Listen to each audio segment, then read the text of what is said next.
To today's hearing of the Subcommittee on Economic Security, Arms and Export Control. Thank you very much indeed to ministers and to officials for joining us for this afternoon's hearings into the control or otherwise of export licences to Israel.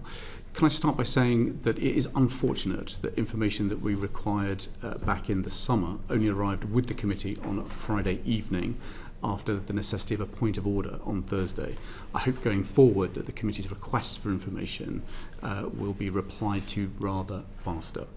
John Cooper is going to open the questioning. If I might, Chair, in a moment, Mr. Sir Chris. John Cooper is going to open the questioning for us. Thank you, Chair. And if I can start with you, Mr. Bryant. As of 31st July 2025, your latest statistics indicate that 55 export licences are open where, and I'm quoting now, the government of Israel is the end user or potential end user. Can you tell the committee how you've assessed that these exports do not have combat utility in the conflict in Gaza? If I might just respond to the point, I first of all wanted to apologise to you, Mr. Chair, and to the committee on behalf of all three departments for the delay in responding to your letter of the 13th of August. We would have wished this to have happened much more swiftly than it has done, and I hope that we'll be able to make sure that that doesn't happen again in the future. I think you'll understand that last week was a little bit, there was a little bit of movement, shall we say, in government, and that didn't, but we did manage to get it to you eventually on Friday, and I hope you won't need to do any more points of order to the House. Grateful for your reassurances. And I should also say that whilst of course this is about export licences today, all three of us are fully cognizant of the horrific situation that is ongoing in Gaza. There are still people who have not been reunited with their hostages, their family, loved ones, and the misery continues. And we want to make sure that everything that we do in our exercising of our export licensing, which I believe to be the most robust and most transparent in the world, ensures that none of what we license is used for anything that could possibly be considered that would be used in Gaza at the moment for the repression of human rights. And I'm confident that the licences that you refer to meet that criterion. You're confident of that, but can you give us some clues to how you've assessed that? How's your assessment worked? So every single licence application is assessed when it comes into the joint unit, which is a joint unit with the three departments. We keep all of the licences, the extant licences, under review all the time. There's been a review again this summer of some of them. Some licences have expired, including some of the ones that were suspended last September, and I know that there are some people who would say that we should put more things on the controlled list. The danger of that is it's not just a controlled list for Israel, it's a controlled list for everywhere in the world. I've used this example elsewhere, but when I was in Argentina in the 1980s, I knew people who had been tortured using electric cattle prods, which were exported from the UK to Argentina and were being used for repression. Now, some people would argue that we should say that all electric cattle prods, therefore, everywhere in the world. To urge you to keep the focus on how you know that the licences that are extant for exports to Israel do not concern equipment that is being used for violation of human rights in Israel, or Gaza, or the West Bank. Because, first of all, obviously the original assessment, which I was trying to explain, is that we control certain items, and those controlled items have to go through an export licensing process, and that process is rigorous. The people in the department assess every single one, and we assess the situation in Gaza as to what might or might not be used. So, for instance, some of the items are for trainer aircraft. We have assessed precisely whether those could in any sense be used for in Gaza and would undermine international humanitarian law, and we don't think that they can or could or are being used in that way. And it's not a bespoke system then? You seem to be saying, if I'm getting this right, that this controlled list is global then. It's not a bespoke list for Israel. Am I picking up incorrectly? Yeah, well, the system is global. It exercises regardless of the country, so we deal with some 10,000 I think licenses every year. across the whole of the world, and they are not every single item that could possibly be exported to another country. If we were to introduce such a measure, that would severely limit British trade with other countries. It does apply to things which are either military or dual use, and there's a very long list of things that are considered in that, and then for any of those items they have to come to get an export license to be able to export to Israel or to any other country as well. Sure. Critical to this is the F-35 programme. Can you give us an indication of how many of those 55 extant licences are for exports to the global F-35 Lightning II programme?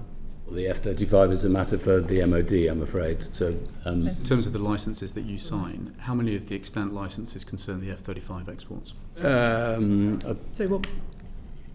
Go on, Rosemary. So of the 55 you refer to, Mr. Cooper, there 9 are the F-35 programme. 9. Okay. So just so we have all the numbers, so as of the 31st of July, there are 347 licences extant. Yep. 3 have been suspended. 167 of those are for military equipment. 84 concern goods that are re-exported from Israel. 21 concern research and development. 7 concern academic and civilian use.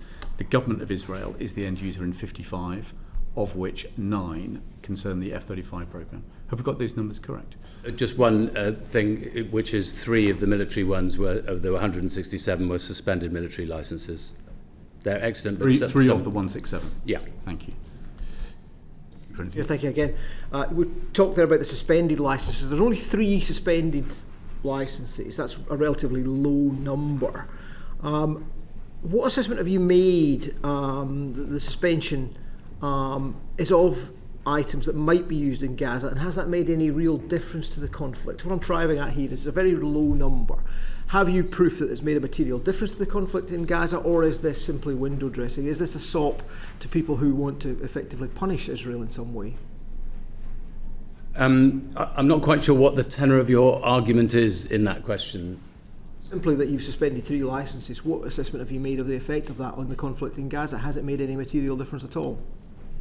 Well, it means that they're not able to use them, and we've suspended more licences. It's just that 3 of the licences that are extant and would have been continued, because the licences are normally for 2 years, have been suspended. There are others that have been suspended on the 2nd of September last year. I can ask the mechanic of this, and I know there's 3 suspended. My question is that what assessment have you made in the round, what assessment has the government made in the round of the effect of the suspension of those licences? Have you done any work on what effect that's having on the conflict? Well, that isn't the job of the DBT, that is a matter for the FCDO. So I'm happy, Mr. Cooper, to come in. So as I think my colleague just explained, we've suspended more than 3 licences. The kind of things that we have suspended, so there's, since the 2nd of September, there have been 76 military licences. That has included F-15, so it's a range of equipment, not the whole item, but F-15, F-16, Apache attack helicopters, all types of combat and targeting drones, as well as naval vessels involved in Gaza operations. It includes things like equipment, body armour, helmets and uniforms that would be used by IDF troops. We still export those items where the IDF are not the end user, for example, where NGOs are using that equipment. There are a number of open licences covering a wide range of military goods, from light weapons to printed circuit boards. We have sought, in the distinctions that I think you're pressing to distinguish between items that can be used in Gaza and items that cannot be used in Gaza because of their nature. Well, let's put the question the other way around then. So there's 55 licences open where the government of Israel is the end user. 9 of those concern F-35 parts, so 44 concern other things. What do those 44 extant licences cover? And it's not me, I'm afraid, that one. Yeah.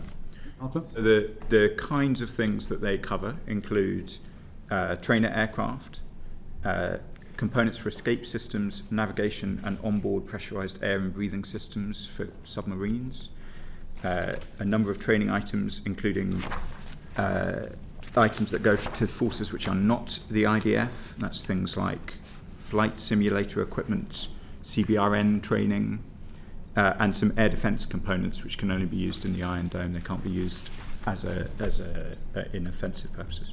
And you're reassuring the committee that none of those 44 licences support or enable Israeli military operations in Gaza.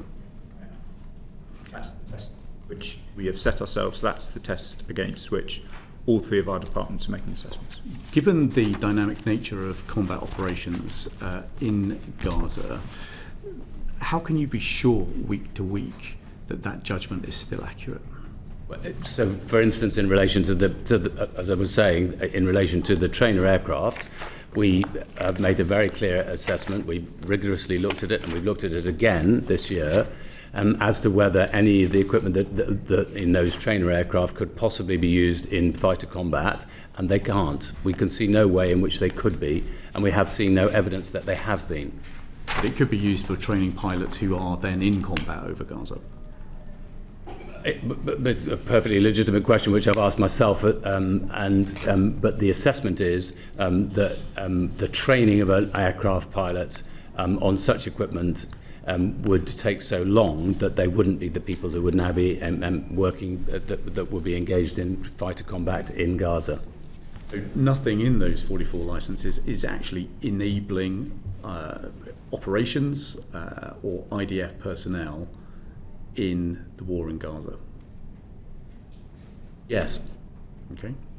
Mr. Weston? If I could just sort of expand on that, because I find it difficult to get my head around this particular statistic which Amnesty UK fed, and it's from a report from the Campaign Against the Arms Trade. They calculated that the UK approved licences for £128 million worth of military equipment to Israel in single-use licences between October to December last year, 2024, which CAT notes is larger than for the whole of the 2020 to 2023 period. That's a 3-4 year period. Is that just a coincidence, or are those supplies, those exports, those military exports, they surely must be used in war? Well, sorry, if I might. I think there's a confusion here. As you know, in the export control set of arrangements that we have in the UK, there are two categories of things that have to be subject to an export control licence. The first is military, and the second is dual use. For a military, covers a very wide range of things that could be used but may not be used in a lethal context at all. So I think sometimes people are conflating this. As I say, for instance, the use of some of the licenses relate to parts for submarines. The judgment we have made, the assessment we have made, is that that is not being used in any sense, in any way, in relation to Gaza. But it is a striking statistic, isn't it? £128 million worth of exports for military equipment in a 3-month period, which is greater than a 3.5 year period that preceded it. I might, Mr. Weston, there is 84 licences which we have authorised on the basis that they are for re-export to a third country. So in a period of international uncertainty, it is obviously the case that there will be some components from the UK going to Israel which will end up in a third country. I think Israel's expertise in drones, for example, is well known. It is likely that lots of that re-export will be to our allies, and we have not sought to restrict a component from Israel leaving and going to Ukraine or somewhere else. We do take action where we think it will end up in Gaza. So there's 50% of those 50% of the extant licenses are for re-export and third country, and we take quite a thorough approach compared to many of our comparator countries on ensure we are focusing on final destination rather than simply the country we're trading to. Mr. Bryant, is it possible to have a breakdown of what that 128 million might be? Not now, obviously, but subsequently to the committee. Well, in the broadest possible sense, yes, it is. I mean, I want to be as open as I possibly can in the information that we give to the committee.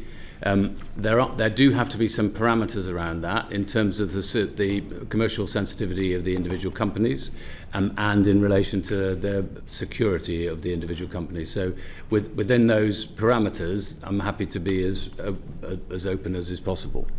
That would be very, but I should just to correct that, or not correct, but to add to the point that Mr. Faulkner was saying. He's absolutely right in saying that 50% of that figure is not ending up in Israel. It's going elsewhere afterwards. Roughly, somewhat less than a third ends up in Israel and with the Israeli government. So the tempo of assessments about whether the equipment that we're licensing is used in Gaza looks like what? Is that a weekly assessment, monthly, every so often when you get around to it? How often do these assessments take place given the dynamism of what is happening on the ground? I think it might be best if we went to Rosemary, who is most directly engaged in that. So, Chair, there is regular assessment. The important thing to start from... We know there's regular. We're trying to work out how regular. Well, of the licences are kept under continual review, and we have continued to keep the excellent licences under review, and that's particularly when we have new information that comes to light. So relevant licences can be revisited, we can review them, we have suspended further licences in that time. And sorry, I should just make one other correction of what I said to Mr. Weston earlier. Of course, the numbers that he's referring to are the maximum value that would be allowed under the licence. It's not necessarily the amount that actually ends up going out under the licence, so, which may be considerably smaller. I'm not still clear quite how frequently these reviews take place. So once you have got your feet slightly further under the table... No, so I'm happy to answer. The most licenses last for roughly 2 years, so there is an end date to every license, and there has to be a process of reapplication. That's why some of the licenses that I was referring to earlier, which have been suspended, are still extant, if you see what I mean, but they will come to an end. I'm just conscious that this descent into barbarism continues to plumb new depths each week, and so I'm interested in how often you're asking your officials to look again at what equipment the Israeli Defence Force is using, just to make sure that we are not complicit in what is going on in Gaza. And there has been a moment that we've been able to do that in this last week again, because inevitably a new set of ministers are asking a set of questions again about, are you absolutely certain about these particular licences? Mr. Falconer, you wanted to come in there? I was just going to say, Chair, that I think it's important to distinguish between two sets of assessments. One is licence by licence, as the three departments do their work, and the other one is the international humanitarian law assessments that the Foreign Office is responsible for, which we do on a roughly 6 to 8 week rolling basis. That does mean that we are inevitably basing our assessments on the past. I'm very conscious, as you are, of the developments even over the summer that we've seen in Gaza. We are currently considering the latest IHL assessment. Well, more properly, the Foreign Secretary will shortly consider the IHL assessment, which will take us up to the end of June. Are you happy that when those reviews are published, and the last, 5 or 6 have concluded that Israel is not in compliance with IHL, are you happy when each assessment is published, there is an exercise in DBT which basically checks the 55 licences to see whether they should be cancelled? I am satisfied that the three departments do review that very carefully, and that with each assessment we make sure that is cascaded through the system. I may not. Yes, just following. And sorry, if I might, just before moving on, the other thing I think is important is that it has to be proportionate to the kind of licence that it is. There are licences where clearly the area might be more ambiguous, and those should receive more frequent and regular reassessment. But there are others which are, for instance, they are still controlled goods, but they're going to, for instance, to journalists and others, where I think that well, I'm more concerned about the 55 end user licences where the government of Israel is the end user. Yeah, no, I understand that, but we have to consider all of those, because these might move between one and another. Yeah, thank you. What burden of proof is on the government of Israel to demonstrate that it is re-exporting those products as opposed to using them in Gaza? So the point of the case-by-case licensing process is that all of that is managed before it leaves the UK. Once an item leaves the UK... There's no burden of proof on Israel to demonstrate that they have actually done what they said they would do and export it.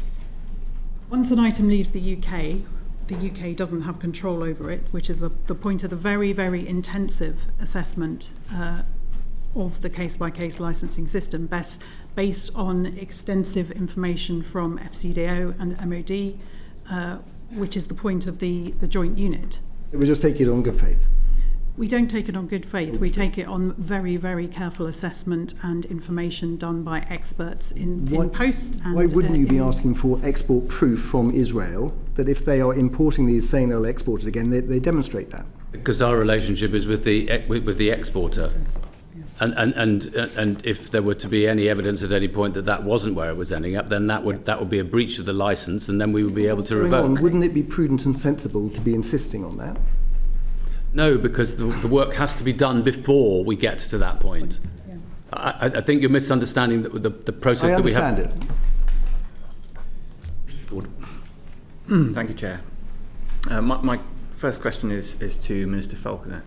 On the 1st of September, the then Foreign Secretary, sent a letter to the Chair of the International Development Committee and made reference in that letter to the Genocide Convention. The Foreign Secretary wrote, "As per the Genocide Convention, the crime of genocide occurs only where there is specific, quote, intent to destroy, in whole or in part, a national, ethnic, racial or religious group." And the Foreign Secretary then went on, "The government has not concluded that Israel is acting with that intent." Please could you set out the reasons for the FCDO's assessment of Israel's intent? Yeah. Chair, if I might just recap what our IHL assessment looks like and where the Genocide Convention fits within it. Mm-hmm. We have worked out a process on IHL assessment over a number of years, including in response to case law. We have often focused on whether or not there is a risk of a breach of IHL, but as I've said to the House before, there are obviously other burdens that rested on us under international law, including the Genocide Convention. None of these assessments take away from the fact that it is courts that determine crimes that have been done, not the government. So everything I'm about to say is in reference to an assessment of risk, both in reference to breaches of international humanitarian law, particularly where they relate to conduct of hostilities, and of course in relation to the Genocide Convention. There are very important questions of intent. Those questions of intent are difficult to determine, and for the very most serious crimes, of which genocide is the crime of crimes, that threshold of intention is very high. That is the threshold which we ask officials to provide as full advice as possible against the facts before them. And what the former Foreign Secretary was referring to was that exercise. Just before you proceed and before Mr. Ford goes on, that is an argument you've rehearsed before the House on a number of occasions, as has the Foreign Secretary, as has the Prime Minister. Many of us were therefore surprised when the Deputy Prime Minister now wrote to the Chair of the IDC and said the government has not concluded that Israel is acting with intent. And so, given a track record of statements where it sounded as if ministers were not going to make judgments but rather to leave those judgments to the courts, we now have the Deputy Prime Minister appearing to render a judgment. Can you just try and explain what appears to us as a contradiction? I can see the confusion, but just to step back to the assessment process, the assessment is about whether or not there is a risk of serious breaches. It is not a determination. It is part of our efforts to ensure, because there are various obligations on us even before a finding of breaches. So in the assessments that the Foreign Secretary, both present and previous, consider, there is a set of risk judgments that they are seeking to make, not legal determinations, but whether or not there is a serious risk, in this case, of genocide taking place. So, of course, the Foreign Secretary has access to assessments from officials on which he or she then makes a judgment about their legal obligations. But that is not the same as making a legal determination, which is obviously for the courts. The judgment that he has presented to the Chair of the IDC is his conclusion that there is not a risk of genocide. There is not that he has not been able to make out through the process that there is a serious risk of genocide. Mr. Ford?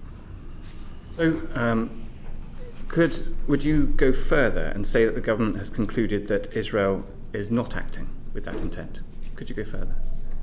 We've had this debate in the chamber a number of times where I can so feel the frustration of colleagues when, for example, in relation to the conduct of hostilities, we are not able to reach the high threshold in our assessments of being able to be sure that the intent was, disproportionate or something like that, despite the many grotesque incidents that we see.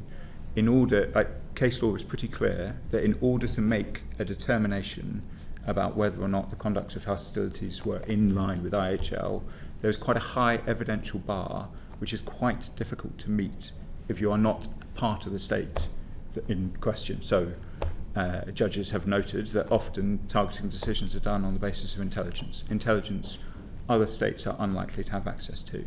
That creates a difficulty for us in assessing intent. Intent is a difficult thing to assess. It exists in the mind of others. There are other things that you can look to. Can I just ask, it exists in the mind of others, it also exists in their statements as well. And of course, from former cabinet ministers of the Israeli state, we've heard phrases like fighting human animals. We know also that the Association of Genocide Scholars has deemed that there is a genocide taking place in Gaza.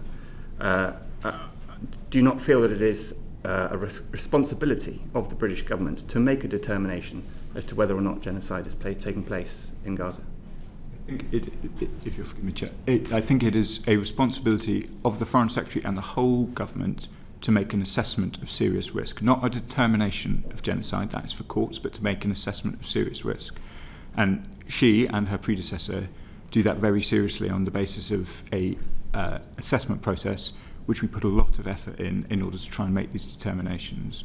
You mentioned previous cabinet ministers, indeed current cabinet members of the Israeli government have made statements which I have condemned in the House.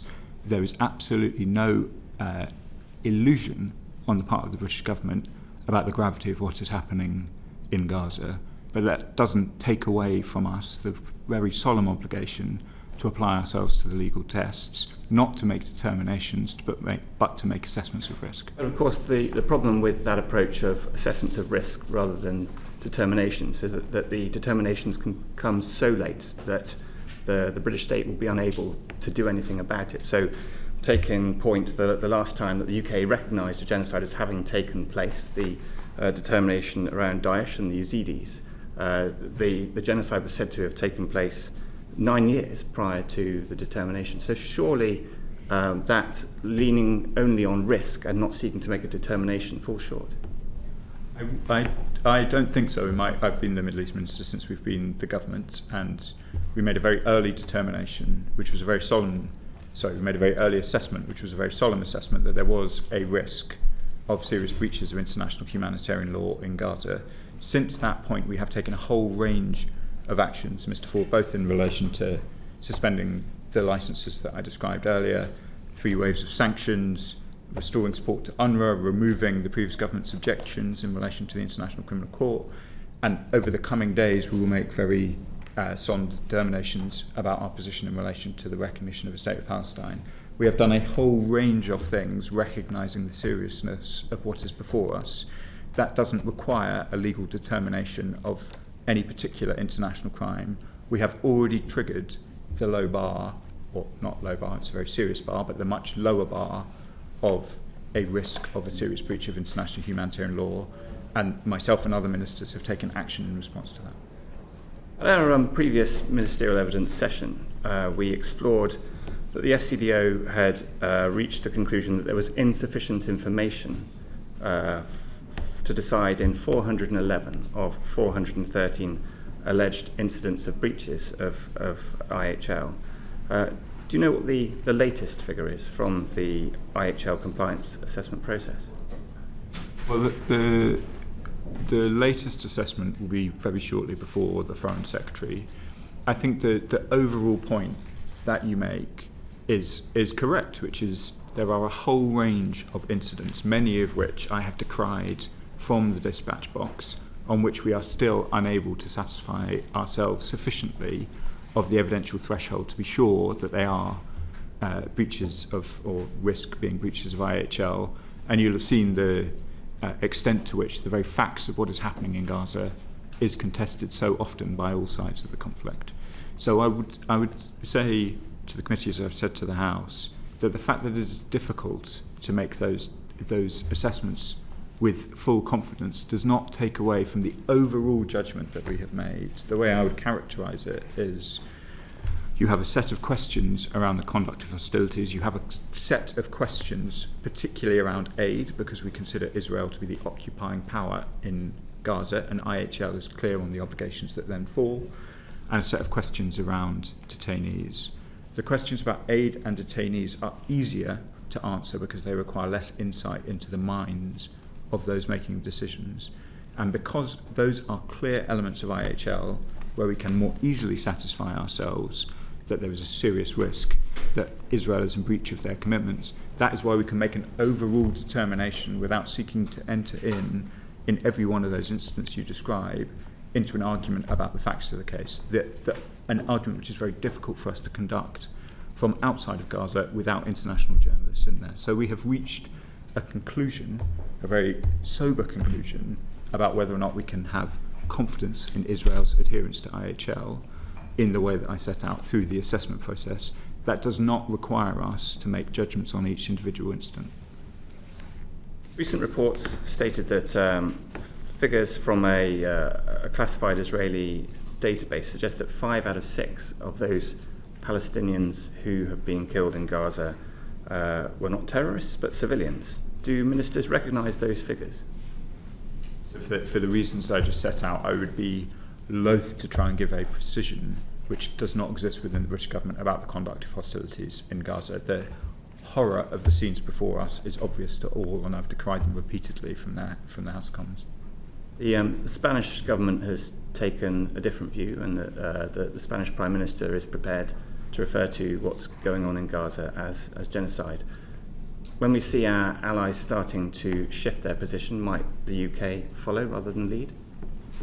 That we will follow the law as we understand it, including as it's expressed domestically and internationally, and we take these issues very seriously. How the Spanish consider these questions is a matter for them. Okay. Let me just clarify the former Foreign Secretary's letter. He said, as I mentioned, the government has not concluded that Israel is acting with intent. That sentence could be interpreted in 2 ways. If we put the accent on the beginning of that sentence, we could say the government has not concluded. That would imply that there is a process that is still ongoing. We could look at it another way and say the government has not concluded that Israel is acting with intent. A conclusion has been completed and the conclusion has been arrived at.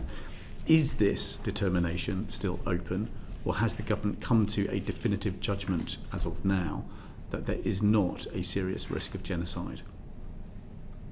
Chairman, there is, as I say, another assessment before the Foreign Secretary now. There will be another one after that. And that will include not just IHL breach, that will include a risk of genocide? That will make an assessment against the tests of the Genocide Convention, yes. So there is a fresh test which is about to report to the House? Yes, if by fresh test you mean, it is that the previous assessment also considered these questions, so it's not, I wouldn't want to give the committee the impression a new element of the assessment has been introduced for the new Foreign Secretary. The same, there'll be a fresh assessment, as in every assessment has to look at the facts as they are on that day. It doesn't draw the conclusion from the last assessment simply because that was the last assessment. Yeah. Given what the ICJ and others have said, many in the House and on this committee will be surprised that the former Foreign Secretary arrived at a judgment that there is not a serious risk of genocide. When the new assessment is complete, will you set out the reasoning for any conclusions for the House so that we can see exactly how that conclusion was arrived at? I think some of the reasoning was set out in the skeleton arguments in relation to Al-Haq, and I know that this committee has heard the debate about what the precise findings of the ICJ meant when it said there was a plausible case. And I know you had a debate between Lord Sumption and others about whether that was a finding of fact or a procedural finding that the Palestinians have a right to be protected from genocide, which obviously they do. But of course, we'll do our best to elucidate why, if I don't want to prejudge the Foreign Secretary's determinations, that based on what she finds off the back of that assessment, which has been prepared for her at the moment. I think that would be very welcome. Many of us are looking at this and asking what is it going to take before the UK concludes that its duty to prevent genocide has been triggered. Well, and I know that Lord Sumption attended to these questions a bit in front of the committee about what the duty to prevent genocide involved and the sort of reasonable steps in order to try and avert internationally wrongful acts, all of which are very important considerations.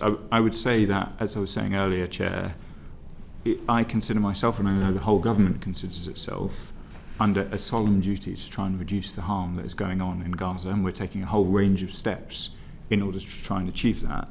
We can discuss either the licences that continue to be granted in relation to other goods, or indeed the F-35s, and talk about how that would relate to the harms that we see in Gaza. But I think it's quite important in the Al-Haq judgment, the findings that they reached in relation to the role of the F-35 in the loss of life in Gaza, which is probably worth expanding on at some point through the course of the committee. What we've done so far is we've established that there are 55 extant licences where the government of Israel is the end user, 9 of which relate to F-35 parts. We've established that hitherto you have concluded there is a serious risk of IHL breach, but you have not yet concluded there is a serious risk of genocide. So we've got some facts and some assessments about what's going on. We now want to test your reasoning for how you think arms export licences remain legal. Charlie Maynard. Thank you, Chair. So Chris, to recap, the strategic export licensing criteria are the means by which the government ensures its arms exports are in compliance with the UK's international obligations. At the evidence session with this committee last December, ministers told us that the SELC, strategic export licensing criteria, were applied rigorously. However, we now know from the judicial proceedings that the government has exempted its own criteria, these SELC, in its entirety in the context of the F-35 carve-out. This also includes exempting consideration of our obligations under the Arms Trade Treaty. Why have we done this? So Chris is the Minister of State for the Department of Business and Trade, so I'd quite like him to answer because he is responsible. He's responsible for the SELC and I'm responsible for the Arms Trade Treaty, so I'd probably take issue with your question in relation to the Arms Trade Treaty. But perhaps okay, we'll come to you, but if Sir Chris could go first, please. Sorry, because of that exchange, I'm not quite sure. What are you asking? So why has the government exempted its entire criteria for arms controls in relation when to considering F-35. the F-35 carve-out? I mean, as you know from the skeleton argument that we made to the court in the Al-Haq case, which you have a copy of, we believe that whilst it is, of course, our duty, as Mr. Faulkner just referred to try and make sure that we do everything we possibly can to ensure that any of the exports that we license are not doing material damage to the people of Gaza, given the situation that we know to be existing there, because of our estimation that there is a serious abuse of international humanitarian law. Why have we disapplied the criteria? Well, the argument is in the case, but the primary point is that if we were able to dismantle the F-35 program so as to take our element out of it, we made the judgment that if we were to do that, we would be effectively dismantling a process which is important to our national security, to international peace and security around the world, because it is part of a program which requires consensus from 7 different countries, where any one country could exercise a veto on changing that. Now, you know that we made... Sorry, I'll just... One more sentence. You know that we made arguments to try and see whether there was a means of removing ourselves from that in relation to export licenses to Israel, and it was our judgment, as was accepted by the courts, that simply wouldn't be possible. Well, then put another way, how can the government be confident that it's complying with its international obligations if it disapplies its own criteria? So our assumption is that you assess whether you're in line with the Arms Trade Treaty through the use of the selective export licensing criteria.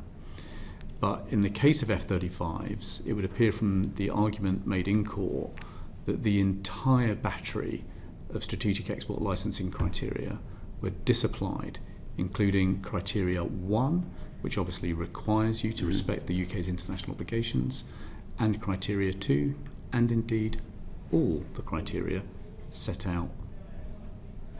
Yeah, but if I will, just one moment. So from the very beginning, when the new criteria were laid out by the then government under Anne-Marie Trevelyan, who was then the Secretary of State for International Trade, in 2021, she clearly stated that the application of the SELC, the Strategic Export Licensing Control, is without prejudice to the application to specific cases of specific measures as may be announced to Parliament from time to time, which is precisely what we've done.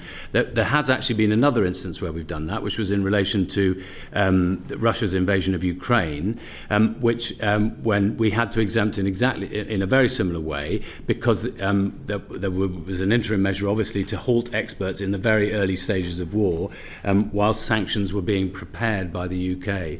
So, I mean, it is intrinsic to to our being able to operate as a government in these circumstances that we are able, in exceptional circumstances, to be able to do so. What is that's not what sorry that's not what is in dispute. We know that you have the wherewithal to disapply the criteria if necessary in their entirety. The question is, how are you judging the UK is still acting in accordance with the Arms Trade Treaty if you have disapplied the criteria which you use in order to make those judgments? And that then is a matter, I'm afraid, for the Foreign Office. So as I think we set out in the skeleton arguments, we take the view in relation to the Arms Trade Treaty that Article 7, which you've helpfully forecast, does provide for a balancing act. It asks whether or not the conventional arms or items would contribute to or undermine peace and security, and then the Article 7 follows to 3, including whether there is an overriding risk of any of the negative consequences in paragraph 1. We set out, or rather the Defence Secretary set out his quite stark assessment of what the impact would be of suspending the F-35 components into the global spares pool. That would, in our view, undermine peace and security in other theatres. We've seen F-35s fly in Europe over the course of the last week in defence of our allies. To bring down the F-35 programme in the way that the Defence Secretary outlines would, in our view, trigger Article 7.1 and Article 7.3. And to answer the question about how we assess, of course, we're making an assessment on the basis of what the the Secretary of State for Defence has advised us, which is precisely the letter that you now have. Well, we're just looking at Article 7, and we can't actually see how that would allow a balancing test. There isn't an interpretation of balancing tests in the academic commentary, nor in the ICRC, nor amongst many of our allies. We've written repeatedly to Business and Trade, as has our sister committee at the IDC. No legal authority has been supplied to back up this interpretation, and we can't see much support in international law for a balancing test either. It's certainly not provided for in the manual of the law of armed conflicts, which is issued by the Ministry of Defence. So perhaps at this point you could set out exactly what legal authority you are relying on for this balancing test, which we can't find anywhere else. It's in front of me, Chair. So if we step through it piece by piece. So if the export is not prohibited under Article 6, which I don't think the committee is arguing, each exporting state party shall assess the potential that the conventional arms or items would contribute to or undermine peace and security, and then if, after conducting this assessment and considering available mitigating measures, we determine that there is an overriding risk of any of the negative consequences in paragraph 1, the exporting state party shall not authorise the export. That seems to me a relatively straightforward, in the normal reading of it, opportunity to, is it going to contribute or undermine peace and security? We have on one hand the potential involvement of it within the conflict in Gaza, where I think it's worth saying that the judge, the two judges in fact, when considering it, said the grave risk to life in the ongoing military operations in the Gaza Strip is not created by the F-35 carve-out and would not be removed by the suspension of the export from the UK of F-35 parts into the F-35 programme.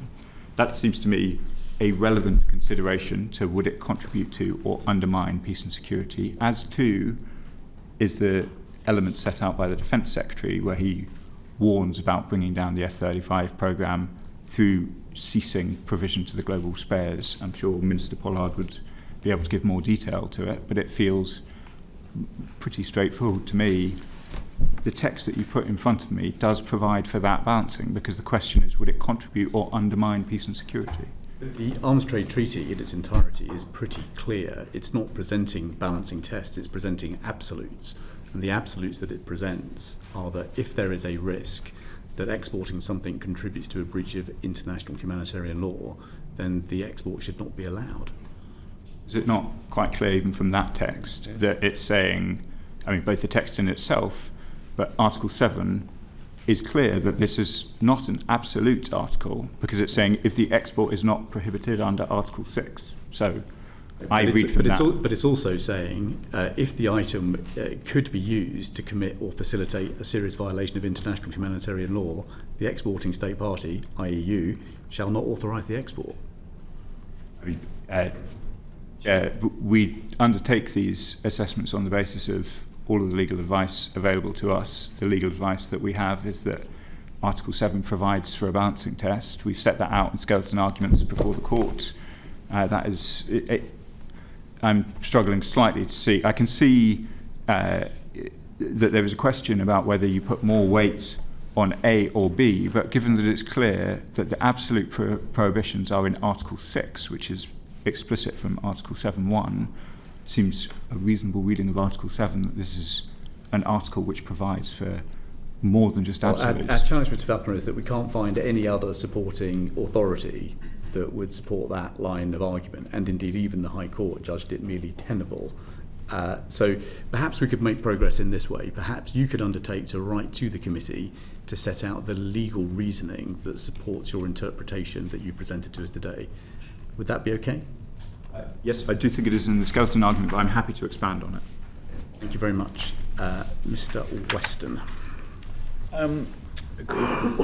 Minister Pollard, and that is, I'm just interested to know what is your understanding of the purpose of the RAF surveillance flights?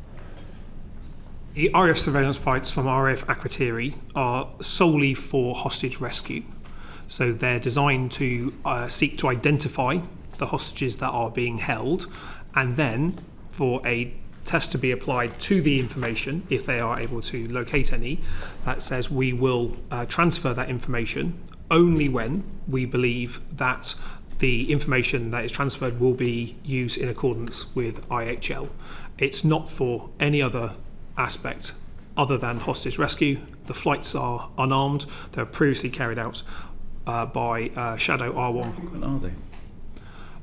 So we don't give out details of operational flights as standard practice. Total number there? I would need to check the total number, and I can come back to the committee if that's appropriate to release that information. As standard practice, we don't often reveal the flights or the frequency of flights. As these are unarmed aircraft, many of them will squawk and can be picked up on open source. So even though the MOD may not reveal them, there may be alternative methods that the committee can find the answer. These flights are identifying the locations of hostages? They're seeking to do that, yes. Okay. Just keen, really, whether your department can confirm whether Israel's been using the F-35 in Gaza. So use of that would be a matter for the FCDO to assess. Routinely, the Ministry of Defence would not assess the operational use of partner nations of military assets, but the particular use and tests of that would be an FCDO-led question. I could ask Mr. Faulkner then, or Minister Bryant, on what basis has the government identified that there is a clear risk that the export of F-35 components would cause serious IHL violations? I appreciate it goes back to slightly where we've been before on this, but clearly.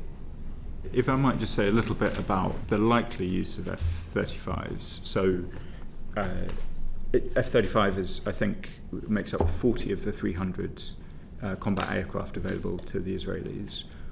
What I'm about to say is supposition rather than hard fact. It is not obvious we are not notified about the use of F-35 by Israel, and there certainly is at least one occasion where we know that F-35 aircraft was used in a strike, which is in July 2024. In Gaza. In Gaza, against Mohammed Deif.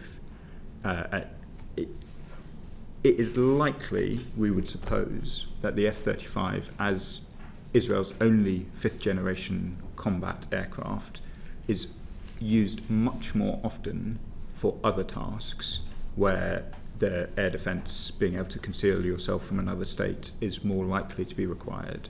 Like Qatar? For example, Qatar. So we would not think it is likely to be a very routine part of the strikes in Gaza, which come across our screen so often. Experts tell us that it's really not the most appropriate vehicle of force for use in Gaza, that the F-15 is more appropriate. So why do we think it should be permissible for them to use it anyway? I'm not sure I followed the end of the question. So experts tell us that the F-35 is not actually the most appropriate vehicle of force in the aerospace to be using for this kind of conflict, that the F-15 is a far better vehicle. So why are we even allowing the F-35? We've talked about the permissions, the trade permissions, because it's actually not the most appropriate. We wouldn't want it to be using. Yeah, I mean, just to be clear, we have suspended a whole series of export licenses for F-15s, Apache helicopters, drones.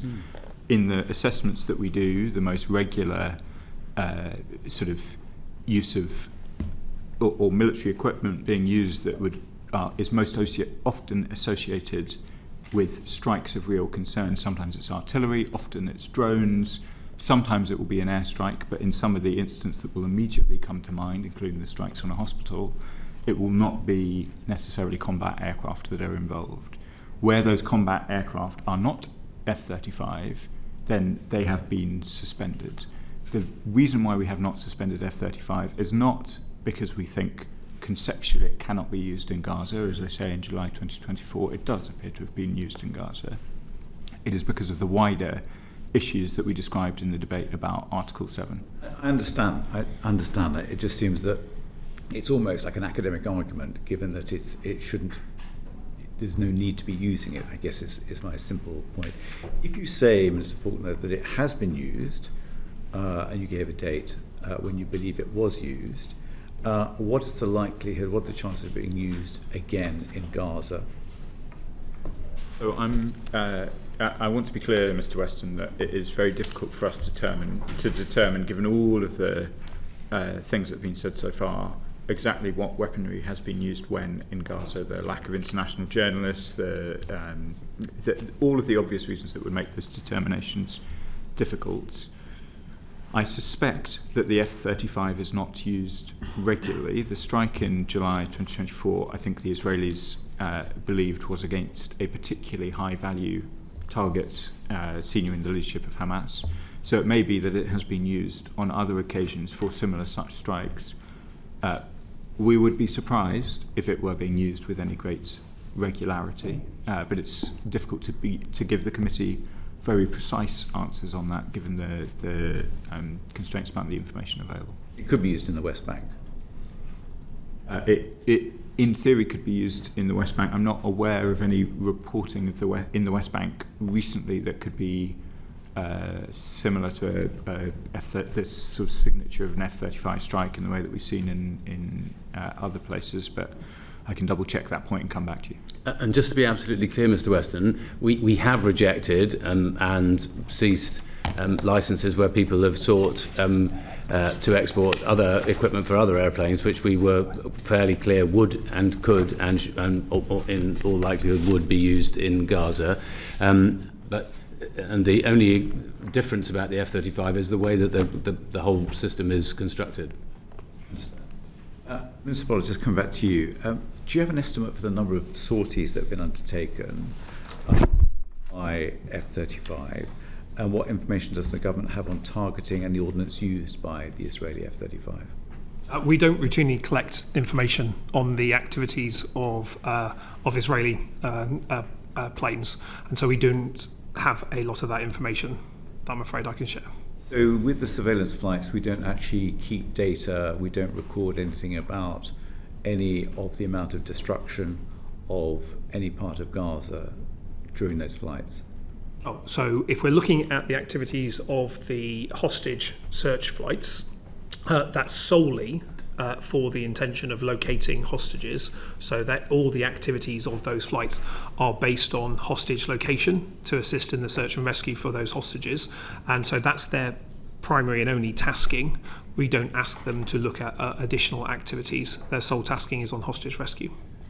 So, but may not ask them specifically to do that, but in terms of the information recorded, and I'm not familiar with how RAF surveillance flights work, but I can imagine that they are recording data of an urban landscape across Gaza as they are flying, and then from that data you would be able to ascertain the amount of damage and the type of ordnance that may be used.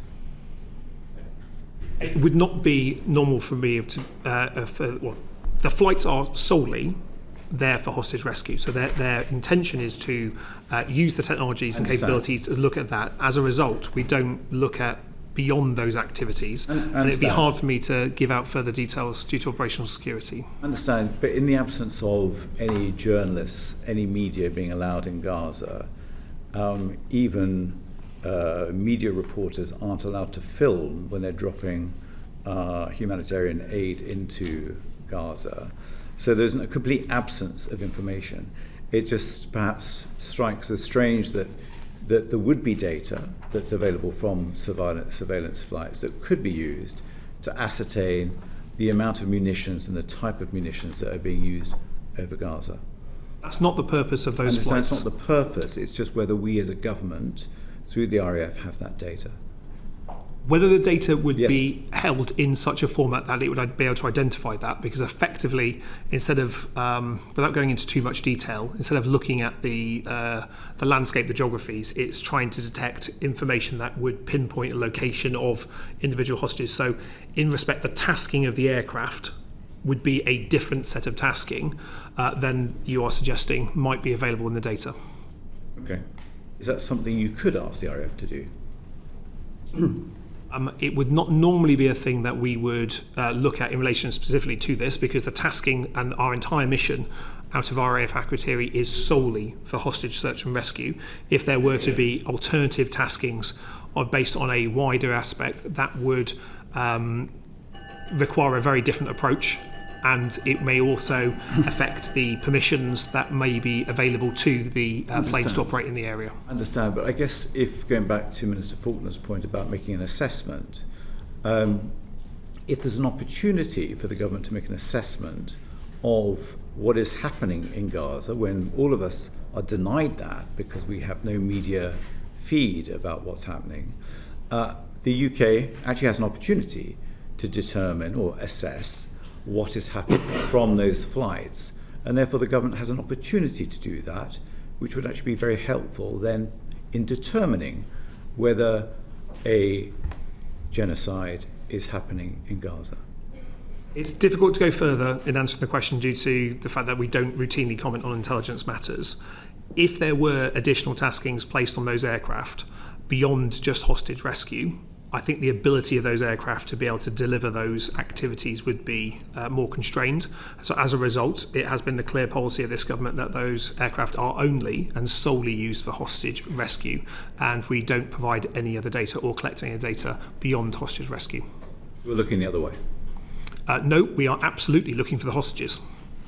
That's the sole purpose of those flights. That is the mission that they've been tasked with, to try and locate the hostages that are continuing to be held in Hamas captivity. That's their job. That's the sole purpose, and all the capabilities that the aircraft may possess are tasked with that in mind.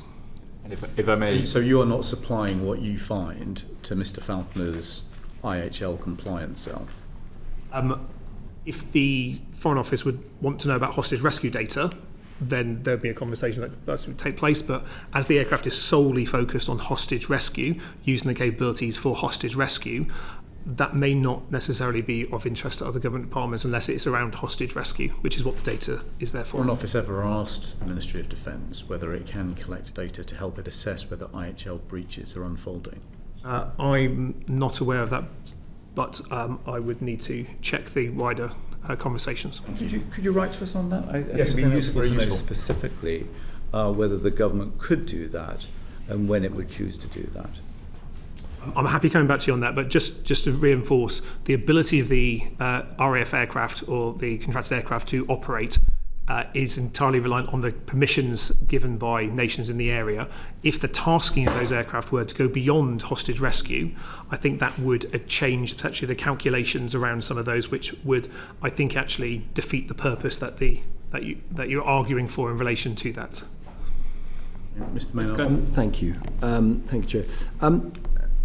Going back to the F-35's use in Gaza, I mean, bluntly, I feel the government is being willfully ignorant because the Israeli Air Force itself has tweeted that since October 2023, the service F-35s have flown more than 15,000 operational flight hours, taking part in thousands of sorties in all theatres. So I don't understand how you can sit there and say the F-35 is not involved in Gaza when the Israeli Air Force is saying how many hours it's done.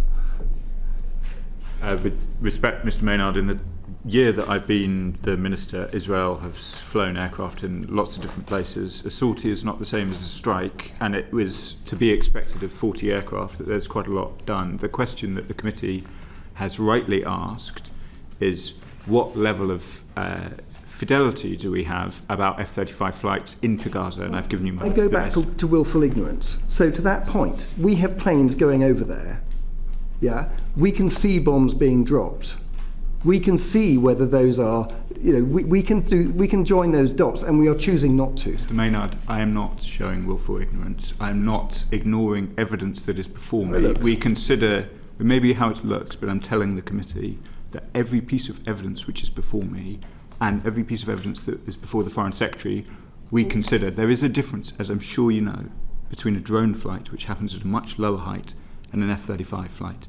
You cannot tell from a drone necessarily that there is an F-35 above you unless it strikes beneath you. Here for all of the questions of the committee, but I would prefer not to be told that I'm turning a blind eye to things when I'm telling you that's not what I'm doing. Okay, my question has been answered. Thank you. Okay. I want to just move on to some of the arguments that were rehearsed by the government in court. And the government's position, as I understand it, in the skeleton argument and indeed in the argument presented, was that there was no need to calibrate, your phrase, the risk of serious IHL violations, given the importance of the F-35 programme. And so the implication of that is that there is no IHL breach that could potentially be so serious that it would result in a different decision on F-35 exports. Is that the case? It'd be helpful. Sorry, the use of calibrate is a. This was a phrase that was used in court, and the judge, in summarising the government's position, concluded that the government was in effect arguing that it had no need to calibrate the different kind of IHL breaches that it was concerned about, in essence, because there was no IHL breach that was going to be so serious or could be so serious that we would stop exporting parts for F-35s. So is that the case? Chair, without prejudice to the arguments that we made in court, because it's quite difficult for me to zone in on exactly which part of the skeleton argument or the judgment that you're referring to, but I would say 187 of the judgment.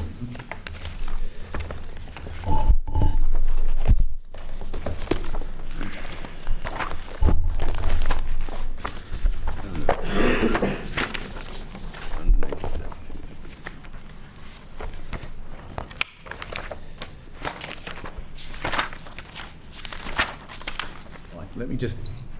So, Paragraph 187, just for the benefit of the committee, says it is obvious that the Secretary of State took the view that the risks of suspending exports into the F-35 programme dramatically outweighed the risks arising from some F-35 programmes exported from the UK being supplied indirectly to Israel. We accept that it was not irrational for the Secretary of State to take the view that a calibration exercise would not have been capable, so dramatically increasing the weight the Secretary of State would have given to the risks of export as to override the consequences of suspension. So the implication of that is that there is no IHL breach so serious that the government would decide enough is enough, we're stopping F-35 exports tomorrow.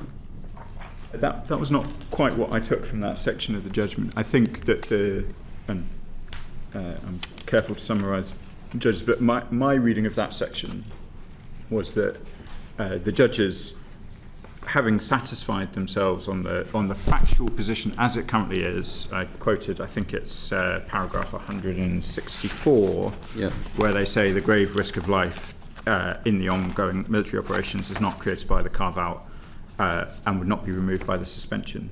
I took 187 in that context to mean, with the grave risks to the F-35 programme presented in closed and in the Defence Secretary's argument, weighed against the fact that removing the carve-out would not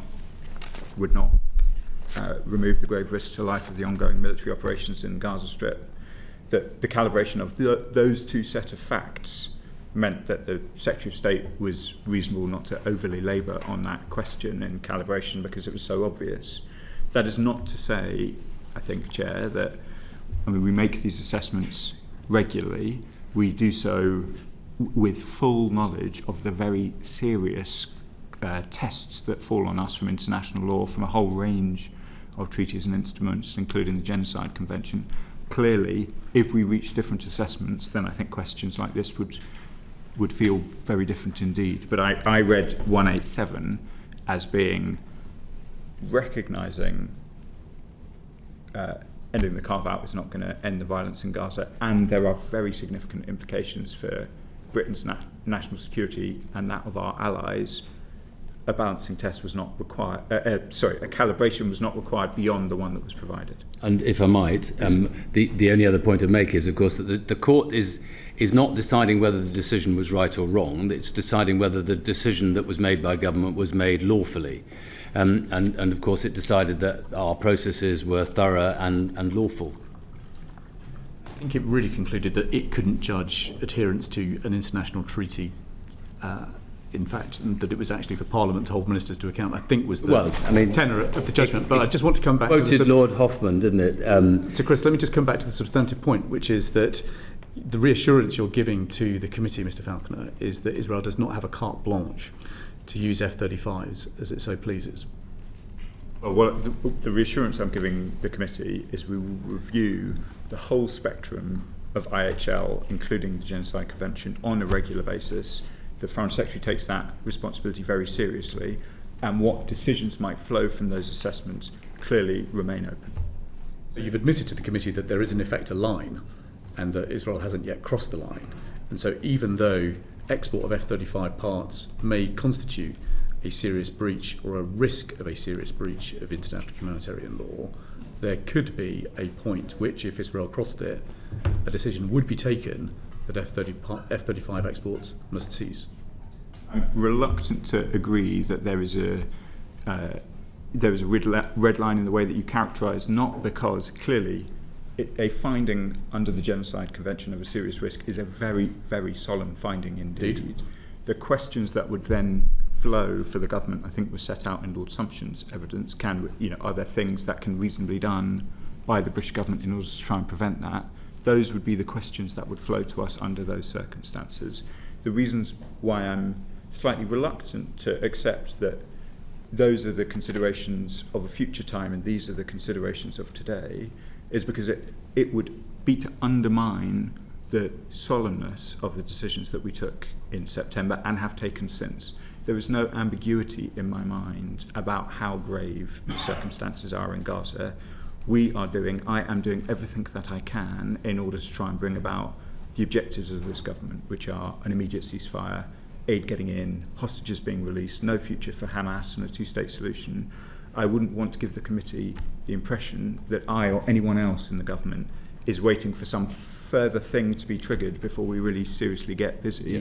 We are working as hard as we can. Of course, if we do an assessment and we make a further assessment of risk on the most serious of crimes, clearly we would review everything very carefully at that point, but I wouldn't want to give the impression that we haven't started yet. I think what we're trying to be clear about is that we're trying to understand how the government operates the selective export licensing criteria, its obligations under the Arms Trade Treaty and its obligations under the Genocide Convention. Yep.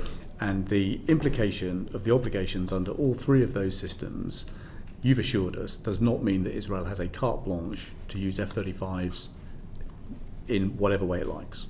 More importantly, it doesn't have a carte blanche. Okay, full stop. We've established there's no carte blanche. In which case, then, there must be a line which, if Israel crossed it, the government would take a decision that F-35 exports must cease, no matter the impact on other... Well, so if I could go to... the question of international law, I think that we have already made a solemn judgment about the risk of breaches of international humanitarian law. There are not that many places to go beyond that. One of them is obviously a serious risk of genocide under the Genocide Convention, in which case we would turn ourselves to the obligations that fall on us under those circumstances. And I'm sure, given the seriousness of that, everything would be on the table. But the test would not, we wait in relation to a variety of things until you've made that assessment of serious risk.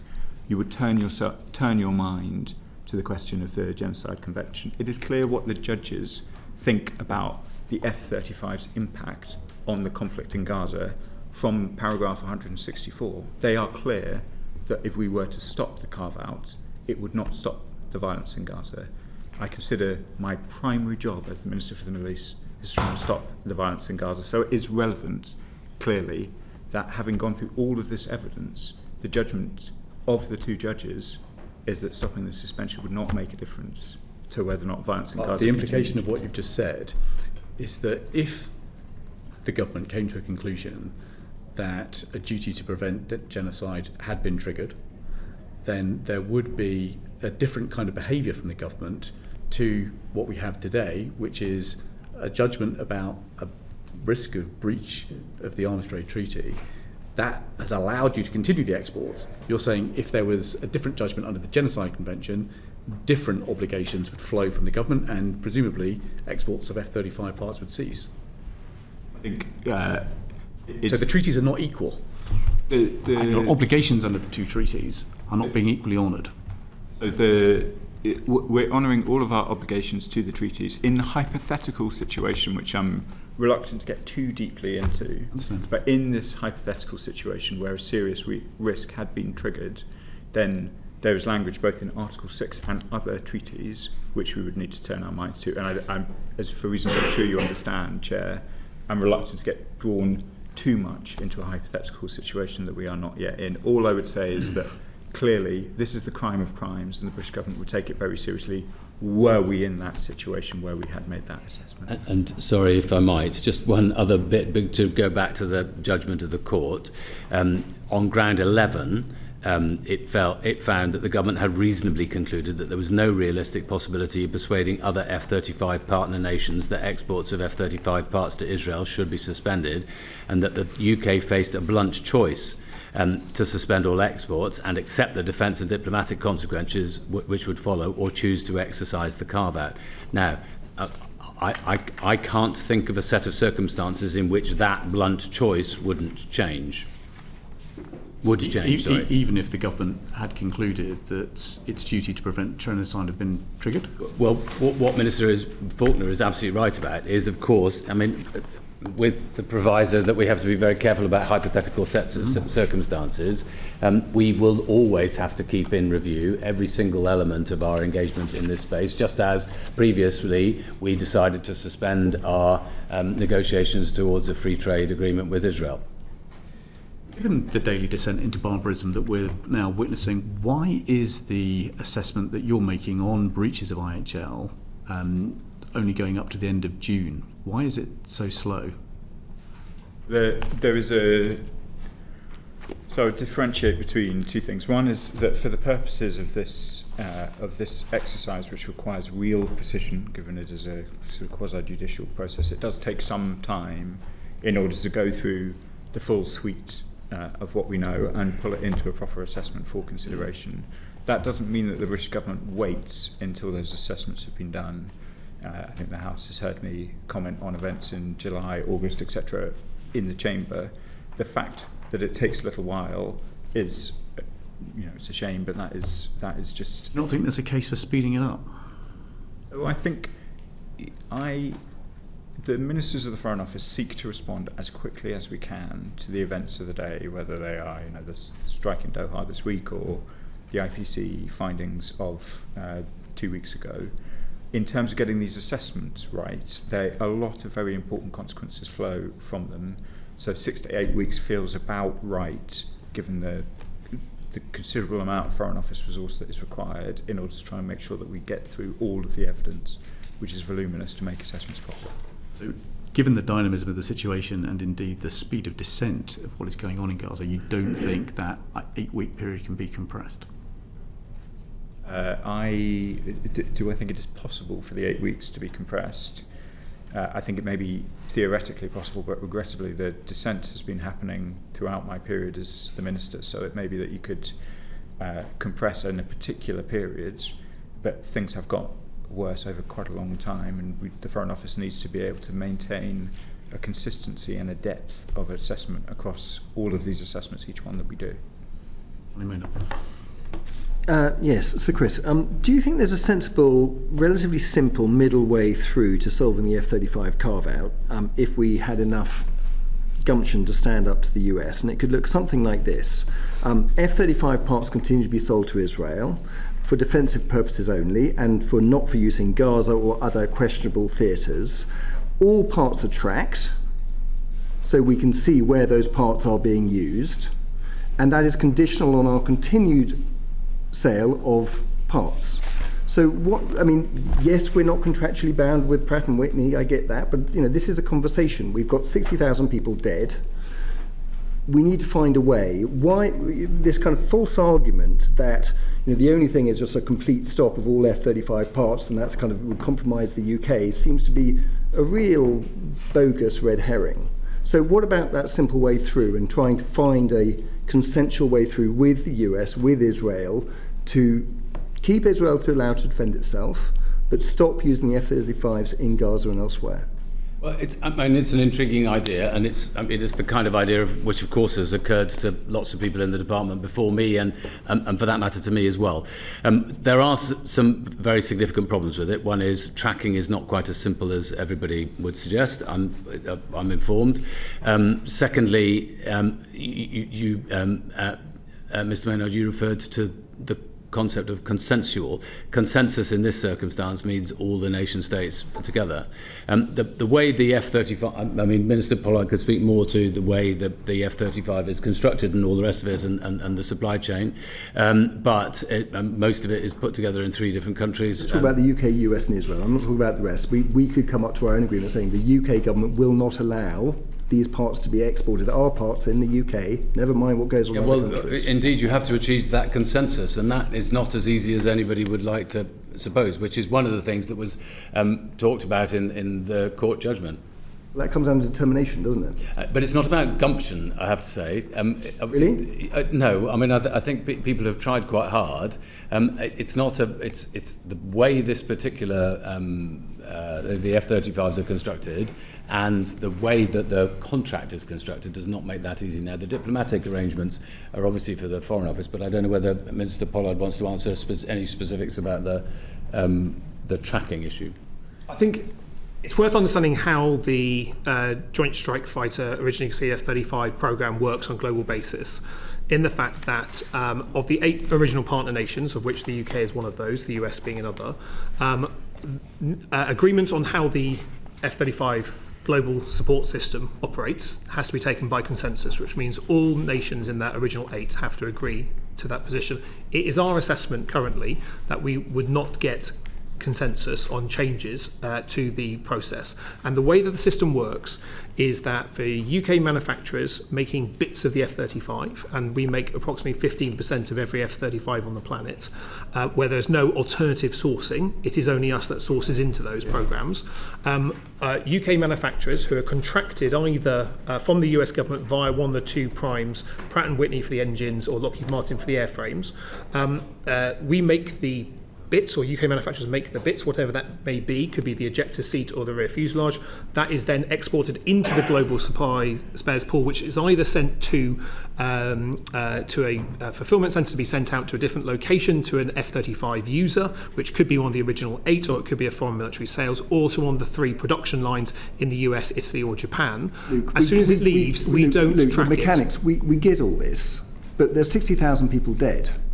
So we've got, the contracts are very important, I get that, but we do have some leverage, which is we can stop allowing those parts to be exported if we choose as a country, because we have these things called strategic export license criteria. Our judgment is... let me finish, please. So we do have that lever, and we are choosing not to use it because of the contractual obligations. And I think many of us on the committee would say, isn't there a case here, a very, very strong case, to be saying that is not allowed anymore. We will do that, and we play hardball to try and find a sensible, consensual solution. We don't have to hit the nuclear option here, but we can insist and work with those other eight partners to find a way through, and that's something that I think we should be aiming to do. What I would say, Mr. Pollard first, and then Mr. Falconer. What I'd say in response to that is that we continue to have conversations with the partner nations, the original 8, in relation to this. Our assessment remains that there's not the possibility of consensus there, and so I understand where you're coming from, but that is not our assessment that is possible.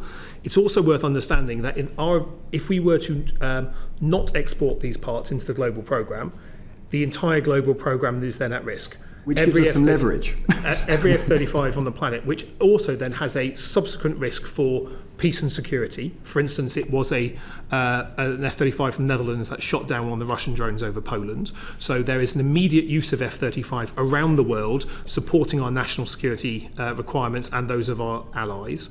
And that would have an immediate effect on that. Now, I think all our partner nations are aware of this debate, because they're having it in their own nations about what is possible, but it remains our position that we do not believe there is the ability to reach a consensus within those original 8 to change that, notwithstanding that I can understand the logic of the argument that's been made. Believe me, that's not lost on us as well, but we do not believe that there is an opportunity to adjust that at this time.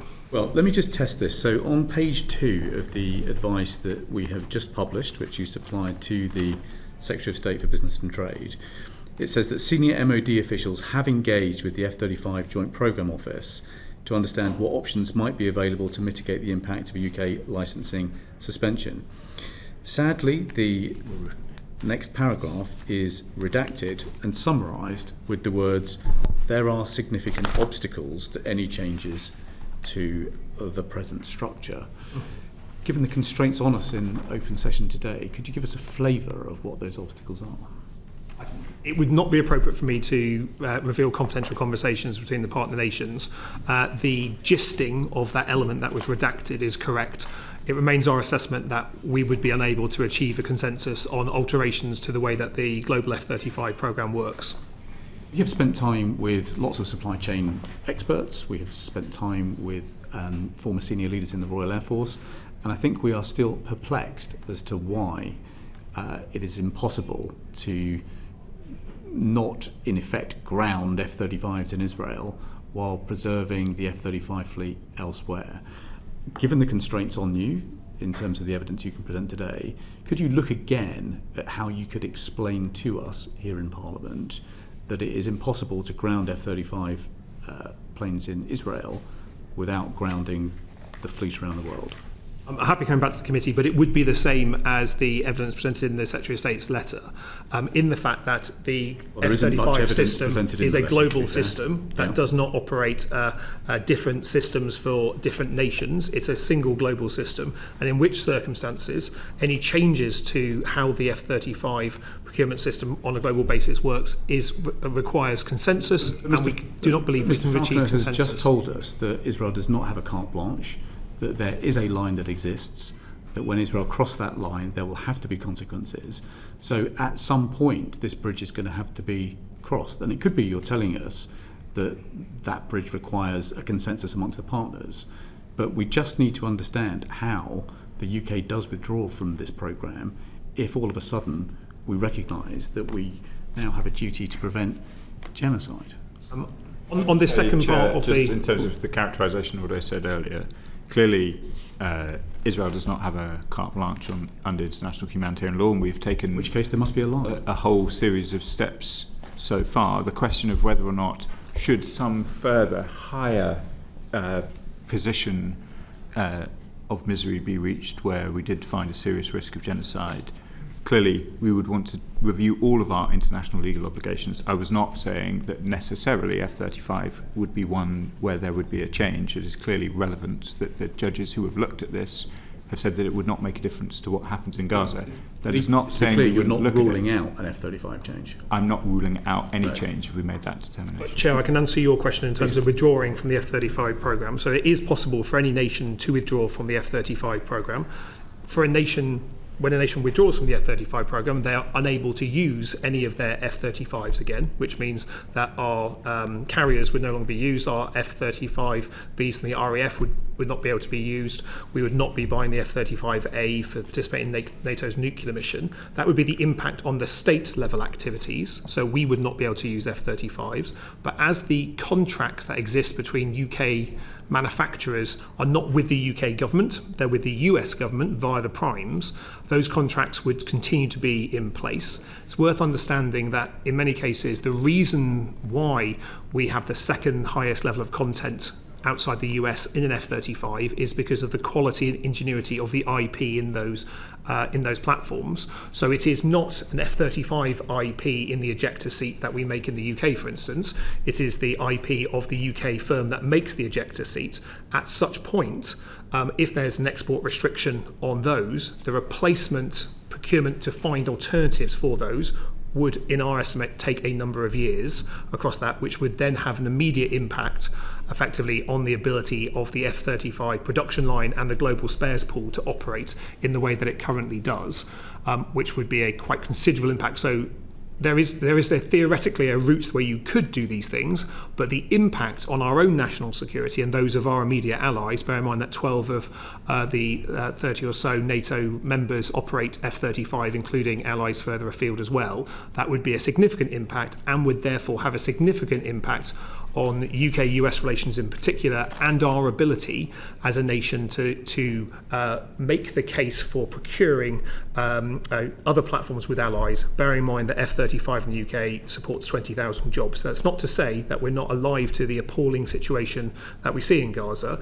but that explains, I hope it explains the approach as to how the F-35 global programme works, but there are options. Mr. Pollard, no one in Parliament can understand why you can't ground F-35s in Israel while keeping the rest of the global fleet flying.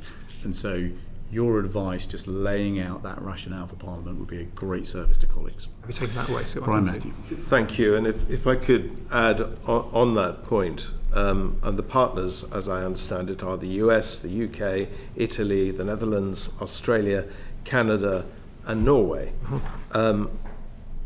We get, I think I can broadly say, you've mentioned under Article 7.1, which would contribute or undermine peace and security. We get the importance of the F-35, but surely, and it would be interesting to know if there have been any attempts for the partners, or a certain number of the partners, and I'm sort of looking at that list, I can imagine that many of them actually are of similar mind to us, including the Netherlands, Australia, Canada, Norway, possibly Italy. The big bugbear, of course, in that is probably the United States. But if all of the partners, or at least a large majority of the partners, are saying the same thing to the United States, would that not perhaps affect them? Or at least, if Israel knows that discussion, I mean, we're talking diplomacy here apart from anything else, knows that discussion is happening, they might just be damn sure they don't use the F-35s in ways which the international community is going to object to. I entirely understand the argument. that you're making. It is one that I'm struck with as well. You appreciate that I won't be able to go into the confidential conversations that we have as part of that international organisation.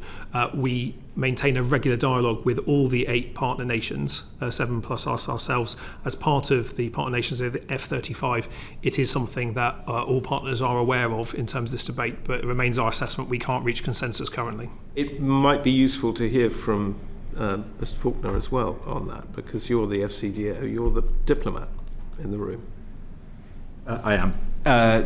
So I think it's worth being really clear, and just going back to Mr. Maynard's suggestion about trying to reach consensus with, I think you suggested the US and Israel. Amongst those 8, there is clearly a variety of views about the situation in Gaza and the wider Middle East, and there's been no secret that the American government and the British government take a different approach to some of these questions. It is worth, I think, in conceiving whether or not, as Mr. Maynard suggests, that you could reach agreement with the US government on the components that we supply, which, to be clear, are sort of parts of the tail of the aeroplane, some electronics, ejector seats. It is worth just refreshing ourselves on what the US government is currently providing directly to not selling, directly providing to the US government. It includes the Israeli government. To the Israeli government. It includes more than 20,000 unguided bombs. It includes 25 F-35s just in total. It includes hundreds of drones, a range of F-15s, Hellfire missiles. This is clearly not the posture that we have taken in relation to Gaza. And so Mr. Maynard may be a much more effective diplomat than me and my colleagues. But I think, as the judge found in the Al-Haq case, it is clearly not reasonable to think that an agreement can be reached when, as Minister Pollard sets out, consensus is required. The US position is in a very different place. I won't comment on the other 8, but what is publicly available about US supplies to Israel is pretty clear about the different approach that they take on these questions. Could I just go back to the point that I mentioned earlier, though? There may be a lot more common ground with those other partners than the US over this, and collectively you may have more impact in affecting the United States. So my thought and my question is, will you look at that? Will you look at that question and actually engage in at least a conversation with the other partners? Because clearly we're getting to a point where Israel needs to be reined in massively. In relation to the United States of America's position towards what is going on in Gaza and the wider Middle East, I think we've said pretty clearly that this is a matter that we discuss directly with the US. There's, of course, a diplomatic judgment about whether or not we would seek to make progress on these issues with the US best bilaterally. We have a close relationship with the US, or as part of the F-35 program, as you'd expect. We take diplomatic judgments on that all the time.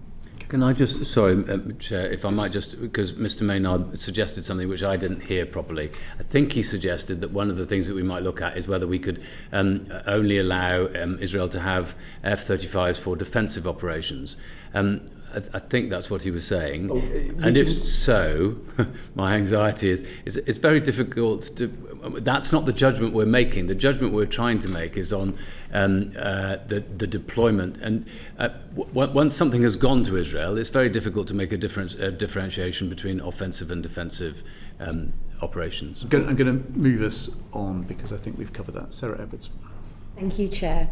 And Minister Faulkner, I just wanted to sort of slightly pick up on some of obviously what we've been talking about. We've heard a lot about technical language, and obviously quite rightly so, and the interpretation and Article 7, but globally people are watching with horror.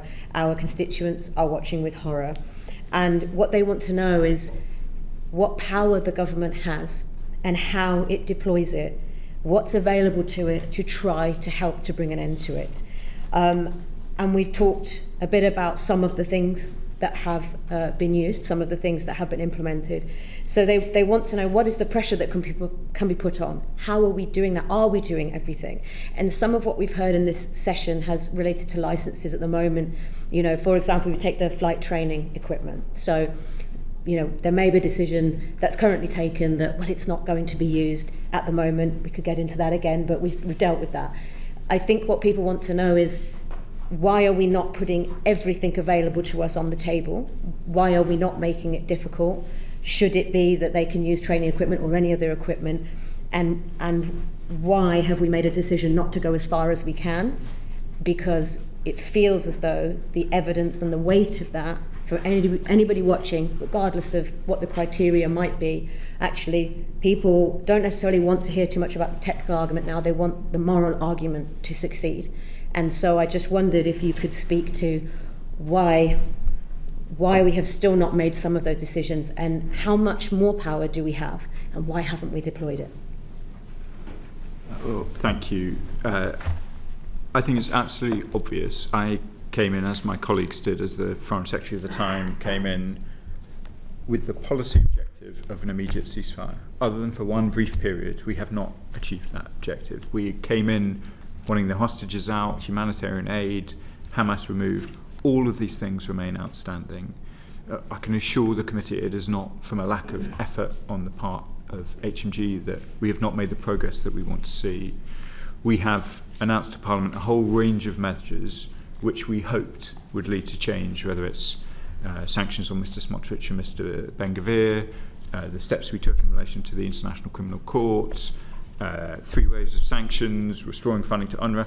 All of these things have made very little impact, demonstrably, on what I think the Chair described as a descent in Gaza into ever greater horror. We now have famine in Gaza. I think it's only the 5th IPC determination in its history of famine. I cannot pretend to the committee that our efforts are working. Were they, we would not be in this situation. I find the discussion about arms exports in some ways to be frustrating, because it ends up in, as you say, quite a technical and detailed discussion. So let me try and set out from a Foreign Office perspective what we are trying to do in relation to these questions in Israel. Bombs, bullets, anything that can be used in Gaza, we have sought to suspend. Those things whose purposes we support, so for example, the Iron Dome, we do not wish to see missiles land in Tel Aviv. We do not want to see Iran able to threaten Israel. Where there are arms export licenses which support our policy, they continue. Where they do not, in relation to Gaza, and let me just put an asterisk there, they do not. We have discussed the F-35 programme in great detail, and it's an important programme. But we have, as I said, suspended F-15, F-16, Apache attack helicopters. The equipment that is used in the assessments I see is used much more regularly to cause harm in Gaza. So I understand why many of my constituents, and I'm sure yours in Tamworth as well, ask questions. Surely we can be doing more. If only there were a lever in the Foreign Office that me, the Foreign Secretary, or somebody else could pull in order to achieve the policy objectives we set out when we came in, and which still remain unachieved. We are doing everything that we can. I understand why the committee focuses in the way that it does, whether it's on trainer aircraft or F-35s or body armour which is used by NGOs. But honestly, my assessment is those things are very unlikely to move the Israeli government. If they were likely, when we suspended more arms licenses in one period than had been done in the whole 9 years previously, we would have seen a change in position from the Israelis, and we did not. So we will be coming back, I'm sure, to the whole House on questions of recognition shortly. We've set out the criteria and the timing very clearly. We will be coming back, I'm sure, on a whole range of other very important questions. And as I seek to assure my own constituents, and I would seek to assure yours and those of the committee, we are doing everything we can. There is not a day in which we are not focused on questions in Gaza, whether it's medically evacuating children, trying to get aid in, trying to ensure that we have the broadest possible diplomatic alliance for the things we do. This is a preoccupying concern for me, as I know it is for the Foreign Secretary. And if I might, Chair, thank you for that answer. And so thinking about our partners and the perhaps pressure that we're trying to, and you and others are trying to bring about, what do they feel about the interpretation that we're making on some of these licenses? You know, how, because they may have taken a different view, they may have slightly different processes, but what is their view? And, you know, we take Spain, for example, the Spanish Prime Minister has already come out and made a statement about his views around genocide. And so how are those conversations implementing the direction of travel that the departments are now taking in relation to what do we do next? Because this is the powerlessness that constituents feel when they're rightly concerned, and you have also outlined how concerned you are as well. So from that perspective of pulling together our allies, our partners, what's next? It's a very important question. I think, as the judges note, there are 8 other partners, as Minister Pollard sets out in the F-35 programme. None of them have considered that their continued input into the programme is a breach of their international legal obligations. They are all under the same obligations, both under the Arms Trade Treaty and other international legislation that we are. In terms of how we try and ensure diplomatically that there is the broadest possible coalition for what we do, we have sought, both over the summer and before, to try and use our leadership role to persuade, for example, 27 other countries to make joint statements about humanitarian aid.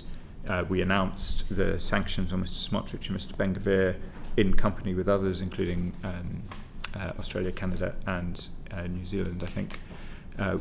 We are trying to play a leadership role, not, and I recognise that when we're going through treaty and law and licenses in the way that we are today, we can give the appearance of being sort of defensive. That's not at all the position. We are trying proactively to lead, and I'll be travelling to New York with the Foreign Secretary for High Level Week at the end of this week, and I expect that we will be seeking to continue to demonstrate that leadership on the international stage there, just as we did in July. Thank you. Matthew? That's pretty much it from me. Yeah. Just turn to the question that now lies ahead of you at the UN General Assembly. Has an assessment now been made that we will recognise the state of Palestine? There was a, Chair, I'm sure you know all this, but the previous Foreign Secretary set out in a statement in July the tests against which an assessment would be made. The Foreign Secretary will provide advice to the Prime Minister. It is the Prime Minister who makes determinations about recognition. The Foreign Secretary is considering that advice at the moment. The advice has not yet gone to the Prime Minister, but I would expect it to very shortly, given the timing of High Level Week. So the advice is likely to go to the Prime Minister this week? I would assume so. If the decision is taken to recognise the state of Palestine, how will it change the way in which we control the export of weapons to Israel? We will, again, Chair, I'm rather reluctant to go into the hypotheticals, but there are clearly there's a difference in international humanitarian law in the status of conflict between two states and the conflict within a state. So that will be obviously we will be turning our mind to those questions. In terms of our overall obligations under the Arms Trade Treaty, I don't think there would be an enormous change, because I think the tests remain pretty consistent regardless of the status you put on the territory in question. So I'm sure there will be some legal considerations if we are to make that determination. It's probably too early to be able to elucidate them to you all as clearly as you would like. If we made that determination, would it not require us to examine much more closely the use of weapons in the West Bank?